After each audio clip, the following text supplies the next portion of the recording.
अगर आप गुंटकल से विजयवाड़ा के मीटर गौज रेलवे से सफर करें तो द्रोणाचलम जंक्शन के बाद आप आंध्र प्रदेश के घने जंगलों से गुजरेंगे। नांदयाल के बाद के बसावापुरम, चिलामा, बगोड़ा और दिगवा-मेट्टा स्टेशंस के आसपास के जंगल दक्षिण भारत के उन गिने चुने इलाकों में से हैं जहां आज भी नीलगाय पाई जाती है।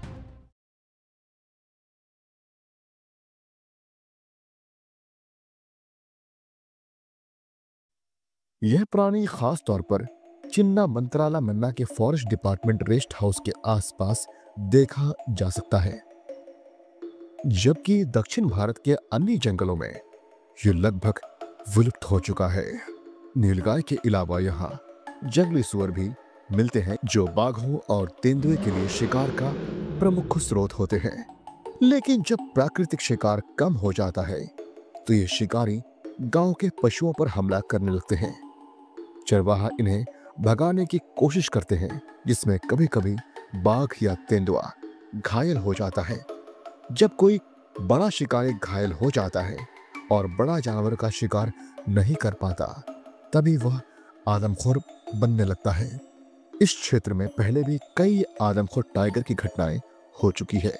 एक बार एक टाइगर रेलवे ट्रैक के आसपास देखा गया था, जो लोगों के बीच भय का विषय बना। अब एक और आदमखोर बाघ की कहानी शुरू होती है, जो थोड़ा और उत्तर में पेड्डा चेरुवू के जंगल में पाया गया। इस जगह पहुंचने के लिए दिगवा-मेट्टा से आगे मार्कापुर रोड तक ट्रेन से सफर करना पड़ता है। वहां से 40 मील और उत्तर की तरफ सड़क से श्री साईलाम तक जाना पड़ता है।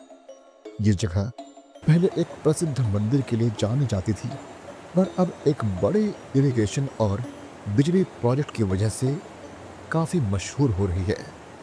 पुराने समय में मार्कापुर रोड से लेकर किस्तना नदी तक का जंगल बाघ के लिए एक आदर्श ठिकाना था। ना ज्यादा घना, ना ज्यादा कांटा भरा। यहाँ उनके शिकार के लिए हिरन और जंगली सुअर भी मिलते थे। छोटी पहाड़ियाँ और नदियाँ उन्हें पूरे साल पानी प्रदान करती थी। इसी वजह से यह एरिया बाघों और तेंदुओं से भरा रहता था। लेकिन शिकार करने वाले यहाँ कम आते थे। पेड्डा चेरुवू एक ऐसा गांव है जो मार्कापुर श्री साईलाम रोड के पश्चिम में स्थित है। इस गांव के आसपास एक सुंदर तालाब है, जिसमें आसपास कई टाइगर घूमते हैं। ये टाइगर इतने अधिक हो गए कि उन्होंने पहले से बस तेंदुओं को यहाँ से हटा दिया। हर साल नवंबर से जनवरी के बीच मेटिंग सीजन में टाइगर की गरज और लड़ाई की भयानक आवाजें सुनाई देती है। पेड्डा चेरुवू का एक टाइगर जो आदमखोर बन चुका था, लोगों के लिए डर का विषय बन गया। जब मैंने इसे मारा तो पता चला कि यह एक दूसरे टाइगर से लड़ाई में एक आंख, एक कान और एक पैर की नसों को गंवा चुका था। चोटिल होने के बाद यह बड़ा शिकार नहीं कर पा रहा था, इसलिए आदमियों का शिकार शुरू कर दिया। गांव वालों ने बताया कि क्रिसमस से पहले एक बाघिन के आसपास 2 बाघों की भयानक लड़ाई हुई थी। एक ने तालाब के किनारे खून के निशान छोड़े, जबकि दूसरा रेत में अपनी लंगड़ी चाल का सबूत दे गया। धीरे धीरे गांव की बकरियां, कुत्ते और भेड़ें गायब होने लगी और लंगड़ा बाघ की कहानी शुरू हो गया कि एक लंगड़ा शेर बकरियों, भेड़ों और कुत्तों का शिकार कर रहा है। तो उन्हें समझ आ गया कि यह जल्दी ही आदमखोर बन सकता है। शेर तभी छोटा शिकार करते हैं जब उसकी हालत इतना खराब हो जाए कि बड़ा शिकार ना कर सके। जल्द ही पहला इंसान शिकार हो गया, एक गाड़ीवान जो शाम के समय अपनी बैम्बू से भरी गाड़ी लेकर लौट रहा था। तालाब के पास अपने बैलों को पानी पिलाने रुका। शायद उसने भी पानी पीने के लिए गाड़ी से उतरने की कोशिश की, तभी लंगड़ा बाघ उस पर टूट पड़ा। डर के मारे बैल भाग गए, लेकिन भारी गाड़ी ढलान से गिर गई। एक बैल की टांग टूट गई और दूसरा किसी तरह बच गया। जब रात तक गाड़ीवान वापस नहीं आया तो उसकी बीवी और बच्चे गांव वालों से मदद मांगने लगे, लेकिन अंधेरा की वजह से कोई भी बाहर जाने को तैयार नहीं था। अगली सुबह गांव के कुछ मजबूत आदमियों का एक डाला यानी ग्रुप, जिसमें 2 मैचलॉक बंदूक थी और बाकियों ने भाले और लकड़ियां ली थी। गाड़ीवान को ढूंढने निकल पड़ा। जल्द ही उन्हें उल्टी पड़ी गाड़ी और बेचारा घायल बैल मिला, पर गाड़ीवान का कोई पता नहीं चला। गाड़ी के निशान तालाब तक जा रहे थे और वहां लंगड़े टाइगर के पंजे के निशान भी मिले। कुछ लोग लाश ढूंढना चाहते थे, पर दोनों बंदूक वाले डर गए। एक ने कहा कि उसकी बंदूक बेकार है और दूसरा सच्चाई में बोला कि उसे बहुत डर लग रहा है, इसलिए सब वापस लौट आए। गाड़ीवान कभी नहीं मिला। दूसरा शिकार एक औरत थी जो शाम के समय सिर्फ 100 गज दूर एक कुएं से पानी भरने गई थी। वहां जंगल नहीं था, सिर्फ पीपल के पेड़ों का एक झुंड था। बगीचे के चारों तरफ बड़ा प्लांटेशन था, जिसके बाद घास और झाड़ियों से भरी एक सुनह जगह थी।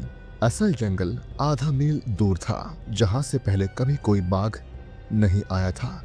लेकिन उस शाम लड़खड़ाता हुआ टाइगर आ गया। दो औरतों ने देखा कि एक बड़ा टाइगर जो लंगड़ा रहा था एक औरत को कंधे से पकड़कर घसीट रहा था। वह तुरंत गांव की तरफ भागी और सबको बता दिया। इसके बाद आदमियों के शिकार लगातार बढ़ने लगे। फिर मुझे अपने दोस्त ब्याना की चिट्ठी मिली, जिसमें उन्होंने पेडाचिरोवू गांव में हो रहे हादसों के बारे में बताया और मुझे टाइगर मारने के लिए बुलाया। ब्याना ने लिखा कि वह भी मेरी मदद करेंगे और मार्कापुर रोड स्टेशन से मुझे अपने लैंड रोवर में ले चलेंगे। मैं मना नहीं कर सका। मैंने तुरंत ब्याना को टेलीग्राम भेजा और अगली रात एक्सप्रेस ट्रेन से निकल पड़ा।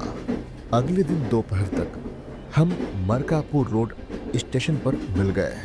ब्याना जी एक बहुत ही मेहमान नवाज और सज्जन व्यक्ति थे। उनकी मेहमान नवाजी इतनी बढ़िया है कि कभी कभी शर्मिंदा भी कर देती है। जब मैं उनके घर गया तो 2 घंटे से गर्म पानी रेडी था। फिर एक बड़ी थाली में चिकन पुलाव रखा गया, जो मुझे जबरदस्ती खिलाया गया। मुझे पता था कि अगर मैं अच्छे से नहीं खाया तो ब्याना जी बुरा मान जाएंगे। बाद में मुझे उनके गराज ले जाया गया, जहां लैंड रोवर छोटी मोटी चीजों से भरी पड़ी थी। स्प्रिंग कॉट, गद्दा, कुर्सियां, टेबल्स, एक छोटा रेफ्रिजरेटर और अनेक प्रकार के सामान। खाने का इतना सामान था कि 1 महीने के लिए काफ़ी हो। वहाँ 4 स्टोव, एक डबल बर्नर, बड़ा पतीला और अजीब कोने कोने में बंधे बर्तन थे। ब्याना ने पूछा, क्या रात यहाँ बिताना है? पर मैंने फ्रेश महसूस किया, इसलिए तुरंत निकलने का फैसला किया। 1 घंटे बाद लैंड रोवर, जो एक पुरानी अमेरिकन मालगाड़ी ऐसी दिखती थी, श्री साइलाम की तरफ बढ़ चुकी थी। डोरा नाला से 18 मील के जंगल ट्रैक को पार कर हम पेडाचिरोवू गांव पहुंचे। बीच में तो माला बायालू भी आया, वही जगह जहां मैंने एक मैल ईटर से पहले सामना किया था। गांव पहुंचे तो बयाना जी ने तुरंत रहने के लिए जगह तलाशनी शुरू की। गांव के हेडमास्टर ने अपने स्कूल हॉल हमें दे दिया। हमने लैंड रोवर से सामान उतारा, जो एक छोटी जगह में भर गया। आधे से ज्यादा सामान बेकार था और जगह फिर भी कम पड़ गई। गांव वालों ने मिट्टी के मटकों में पानी लाकर दिया। एक स्नान घर और अलग से शौचालय भी था। हमें खाने में बयाना जी मरकापुर से चावल और करी लाए, जो हमने शाम होने तक खाया। गांव वाले अब भी देखने और सवाल पूछने आ रहे थे। बयाना उनसे तेलुगु में लंबी लंबी बातें कर रहा था। मैंने कुछ गांव वालों को चुना जो मैन ईटर के बारे में जानते थे। बंदूक उठाई और उन्हें साथ ले चला। चांदनी रात थी और झील के किनारे बैठकर मैंने जंगल तक देखा। गांव वाले डर रहे थे, पर मैं उन्हें समझाता रहा कि यहाँ डरने की कोई जरूरत नहीं है। धीरे धीरे मुझे बाघ की हरकतों का पता चला और गांव वालों ने मुझे विनती की कि मैं इस शैतान को मार डालूं। तभी बयाना 20 लोगों के साथ मुझे ढूंढते हुए आ गया। हम अगले दिन की योजना बना ही रहे थे कि एक जोर का दहाड़ सुनाई दिया। झील के दूसरे किनारे से टाइगर दहाड़ रहा था। मेरे अंदर एक अजीब सी हलचल मच गई। मुझे बस एक बार उसका लंगड़ाना दिख जाए तो मैं पहचान लूंगा कि यही आदमखोर बाघ है। चांदनी रात की रोशनी इतनी थी कि मेरा दिल मचल उठा मैंने तुरंत फैसला किया कि मैं अभी जा रहा हूँ। मेरे साथी हैरान हो गए, पर जब तक वो मुझे रोक पाते मैं तेज कदम बढ़ा चुका था। टाइगर 1 मील से ज्यादा दूर था, पर मुझे उस तक पहुंचना था जब तक उसका दहाड़ बंद न हो। 15 मिनट में मैं करीब पहुंच गया। धरती उसके आवाज से कांप रही थी। जंगल के बीच से निकलने का एक ही तरीका था, मुझे एक पगडंडी मिल जाए ताकि मैं पहले बाघ को देख सकूं। मुझे एक गेम ट्रेल मिल गया, यानी टाइगर के निशान मिल गए। पुराने जमाने में शिकार को हम गेम के नाम से जानते थे, इसलिए जब भी टाइगर के निशान की बात होगी हम उसे गेम ट्रेल के नाम से बुलाएंगे। गेम ट्रेल मिलने की वजह से मेरे लिए काफी आसानी हो गई। ये मुझे बिल्कुल उसी तरफ ले जा रहा था जहां से बाघ आवाज दे रहा था, लेकिन उसकी आवाज धीरे धीरे कम होती जा रही थी। मैं संभल कर चल रहा था ताकि कोई आवाज ना हो। जब लगा कि टाइगर सिर्फ 200 गज दूर है, तभी उसकी गर्जना बंद हो गई। मैंने तुरंत आगे बढ़ना बंद कर दिया, क्योंकि अब मैं उसकी एग्जैक्ट लोकेशन नहीं जान सकता था, लेकिन वह मुझे जरूर सुन सकता था। वो कहावत तो आपने सुना होगा कि जब आप जंगल में जाते हैं और टाइगर को आप एक बार देख पाए, टाइगर आपको उससे पहले ही 100 बार देख चुका होगा और आपके चलने की आहट वह बहुत पहले ही सुन चुका होगा। और इसी वजह से मुझे अब थोड़ी चिंता हो रही थी। मैंने एक अकासिया पेड़ के पीछे छिपने का फैसला किया। ये पेड़ मुझे पूरी तरह नहीं छुपा सकता था, पर अगर मैं बिल्कुल ना हिलूं तो शायद टाइगर मुझे नोटिस ना करे। फिर मैं जोर से टाइगर की आवाज निकाली 2 बार। टाइगर गुस्से से भड़क उठा और मुझे ढूंढने लगा। जब वो आगे बढ़ गया, मैंने धीरे से एक हल्की खांसी की। टाइगर ने तुरंत पलट कर देखा। ये पल बहुत इंपॉर्टेंट था। क्या ये आदमखोर टाइगर था? मैंने 1 इंच भी नहीं हिला। जब टाइगर मुझे घूर रहा था, उसकी सूंघने की शक्ति कमजोर थी, इसलिए वह मुझे ठीक ठाक लोकेट नहीं कर पा रहा था, पर उसे शक हो गया। फिर वह थोड़ा साइड हुआ ताकि मुझे क्लियरली देख सके। दोनों एक साथ समझ गए, यह टाइगर मैन ईटर नहीं था।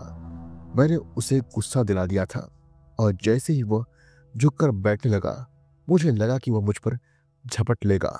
मैं गोली चलाने ही वाला था कि बिना किसी वजह के वो पलटकर भाग गया। मैं वापस गांव लौटा, जहां बयान्ना और दोस्तों ने सोचा था कि मैं जिंदा नहीं बचूंगा। 3 दिन बाद नए चारे लगाए गए। तब मेरी मुलाकात एक चेंचू आदमी से हुई। इसका नाम अप्पू था। उसकी हंसी इतने कमाल की थी कि कोई भी उससे दूर नहीं रह सकता था। छोटे अप्पू ने मुझे मचान बनाने और शिकार की जगह चुनने में मदद देने का ऑफर दिया, और मैं बिना सोचे मान लिया, सिर्फ उसकी हंसी सुनने के लिए। उसके बनाए मचान कमाल के थे, इतने छुपाए गए कि नीचे से देखकर भी अंदाजा लगाना मुश्किल था। उसने मुझे मचान बनाने की कला भी सिखाई। पहले 2 रात कुछ नहीं हुआ, पर तीसरी रात एक भैंस जो हमने बांधी थी, टाइगर ने मार डाला। चौथी रात मैं उसी जगह छुपा था जहां टाइगर वापस आया। मैंने एक शरारत सोची, पैंथर की आवाज निकाली। टाइगर गुस्से से भड़क उठा। उसने जोर से उफ उफ किया और सीधा पेड़ की तरफ दौड़ गया। मैंने मजाक कुछ ज्यादा ही खींच दिया था। टाइगर अचानक मेरी नजर से ओझल हो गया। वो मेरे मचान के नीचे चला गया। फिर अचानक पेड़ जोर से हिलने लगा। वो पेड़ पर चढ़ रहा था। उसके पंजे छाल को खरोच रहे थे और पूरा पेड़ कांपने लगा। मुझे समझ आ गया कि अब वक्त कम है। वह अभी और ऊपर आता तो मचान तोड़ देता। घबराहट में मैंने जोर से चिल्लाया, शुप शुप, और बंदूक तैयार कर ली। इंसानी आवाज सुनते ही टाइगर रुक गया, फिर नीचे कूदकर जंगल में भाग गया। जब मैं कैंप लौटा तो बयान्ना, अप्पू और दोस्तों ने यह कहानी सुनी। छोटा अप्पू तो हंस हंसकर पागल हो गया और कहने लगा, कल बाघ का सामना एक बाघ से हुआ जो आदमी बन गया। आज बाघ को आदमी मिला जो बाघ बन गया। बेचारा सोचेगा कि वह पागल हो गया है। अगले दिन मैंने एक नया बछड़ा उसी जगह बांध दिया जहां पहले वाला मारा गया था, और रात होते ही नए बछड़े का भी शिकार हो गया। हम लंगड़े मैन ईटर की तलाश में थे, इसलिए वही पुरानी मचान इस्तेमाल की जिससे हमने पिछले दिन गरजते बाघ को भगा दिया था। कम से कम इतना तो पक्का था कि वह अब परेशान नहीं करेगा। सुबह 9 बजे अप्पू और कुछ लोग हथियार लेकर आए और बताया कि नया बछड़ा भी मारा गया है। मेरा जोश बढ़ गया, शायद यह फाइनली मैन ईटर ही था। मैंने दोपहर को मचान संभाल ली। थोड़ी देर बाद एक नेवला आया जो इतना भूखा था कि बछड़ा खाकर पेट फुला बैठा। फिर एक तितरों का झुंड आया जो मांस नहीं बल्कि कीड़े चुगने लगा। एक दिन के अंदर यह लाश सिर्फ हड्डियों में बदल जाएगी। कीड़े, गिद्धों, लोमड़ियों और गीदड़ों के शिकार का एक हिस्सा बनकर। लेकिन असली मालिक लंगड़ा बाघ रात होने से पहले आना चाहिए। तभी एक जंगली मुर्गे की जोर से बाघ सुनाई दी, जिनके पास मोर अपनी आवाज में एक दूसरे को बुला रहे थे। दूर एक गोला मोती बर्ड चिल्ला रही थी। जंगल में शाम का अंधेरा छाने लगा और वही वक्त था जब आंखों को धोखा होने लगता है। पेड़ पौधे भी किसी दरिंदे जैसे लगने लगते हैं। तभी मेरे पीछे एक पेड़ से झुंड उड़ गया। यह लाल सर वाले तोता थे जो जोर से चीख रहे थे। कोई इन्हें डरा रहा था, क्या जंगली बिल्ली या बाघ? समय गुजरता रहा। छोटे चमगादड़ चीख रहे थे। तभी एक नाइट जार ऊपर से उड़ता आया और मेरे पीछे जाकर बैठ गया। उसकी आवाज जंगल में गूंजने लगी, पर अचानक सब कुछ सन्नाटे में बदल गया। मैंने अपने मचान के नीचे एक गहरी सांस सुनी। फिर पूरा सन्नाटा। बाघ आ चुका था। वो मेरे नीचे था, शांत और बिना किसी डर के। अगले पल वह बेझिझक पेड़ के नीचे से निकलकर सामने आ गया। मैंने देखा कि वह अपने निश्चिंत कदमों से अपने शिकार की तरफ जा रहा था, लेकिन उसके चलने में कोई लंगड़ापन नहीं था। यह पक्का था कि यह आदमखोर टाइगर नहीं था। मुझे गुस्सा आया। यह बार बार चारा लेकर जा रहा था। मैंने सोचा इसे डरा देना चाहिए। मैंने राइफल उठाई, उसके पेट के नीचे जमीन पर निशाना लगाया और गोली चला दी। धूल उड़ गई और बाघ एक बिल्ली की तरह कमर उछालकर तेज छलांग लगाकर गायब हो गया। मैंने मचान से नीचे उतरकर राइफल उठाई, टॉर्च हाथ में ली और गांव की तरफ वापस चल दिया ताकि रास्ते में किसी सांप पर पैर न पड़ जाए। अगले दिन मैंने एक और बछड़ा खरीदा और वहीं बांध दिया। इस बार क्या बाघ इसे शिकार बनाएगा? मैं सोच लिया था कि अगर वह आया तो बिना झिझक गोली चला दूंगा, लेकिन इस बार उसने शिकार नहीं किया। हाँ, वो जरूर आया। पूरे गांव ने उसकी दहाड़ सुनी। रात 10 बजे से लेकर आधी रात तक वह दहाड़ता रहा। उसने चारा देखा, वो भूखा भी था, लेकिन जो चीज उसके पैरों के बीच जोर से गिरी और जो धमाका हुआ उसने उसे डरा दिया था। वो शिकार नहीं कर सका, सिर्फ गुस्से में दहाड़ता रहा। अगली सुबह शिकार नहीं मिला, लेकिन अप्पू के पास एक नई खबर थी। उसने लंगड़े बाघ के निशान एक दूसरे चारा के पास देखे थे। बाघ सिर्फ कुछ ही कदम दूर रुककर चारा देखकर चला गया। अप्पू का मानना था कि यह मैन ईटर भैंस का मांस नहीं खाता। उसने कहा कि हमें भैंस के बदले सांड का इस्तेमाल करना चाहिए। फिर उसने एक और प्लान बताया, रात भर जंगल में जाकर बाघ को ढूंढना। मैंने मजाक में कहा कि यह भूसे में सुई ढूंढने जैसा है। पहले अप्पू समझ नहीं पाया क्योंकि उसने सुई कभी देखी नहीं थी। मैंने एक कांटा उठाया और बताया कि जंगल में लंगड़ा बाघ को ढूंढना भी इतना ही मुश्किल है। यह समझकर अप्पू जोर जोर से हंसने लगा। हमने देर से नाश्ता किया और फिर निकल पड़े। अप्पू मुझे एक पहाड़ी के पार ले गया जहां एक सूखे नाला के पास चारा बांधा गया था। हम नाले को क्रॉस कर ही रहे थे, तभी एक दहाड़ ने हमारा ध्यान अपनी तरफ खींचा। जब मैं बाईं ओर मुड़कर देखा तो हमें दो चमकती हुई आंख नजर आई। यकीनन ये वही आदमखोर था।